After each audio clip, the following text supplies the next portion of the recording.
वडिलांनी आईला मारहाण केल्याच्या रागातून मुलानं आपल्याच वडिलांची हत्या केली।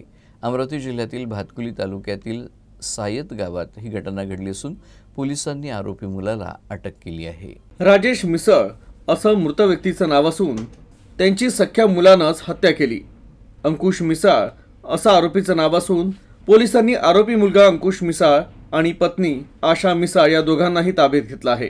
वडिलांनी आईला मारहाण केल्याच्या रागात आरोपी मुलानं हा टोकाचा निर्णय घेतला। ही घटना अमरावती जिल्ह्यातल्या भातकुली तालुक्यातील सायत गावात घडली। पोलिसांना या घटनेची माहिती मिळताच त्यांनी घटनास्थळ गाठलं।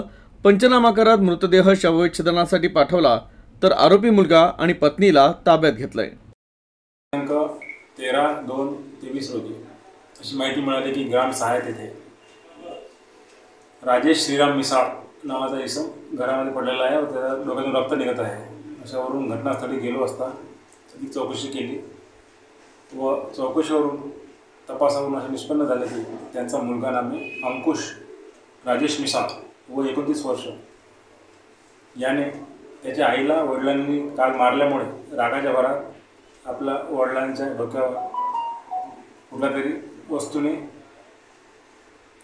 जखमी करून त्याचा मृत्यू घडवून आणला। अशा याच्यावरून सदर प्रकरणात गुन्हा नोंद होत आहे। मुलगा अंकुश राजेश मिसाळ याला ताब्यात घेतले आहे व आईला सुद्धा ताब्यात घेतले आहे। पुढील तपास सुरू आहे।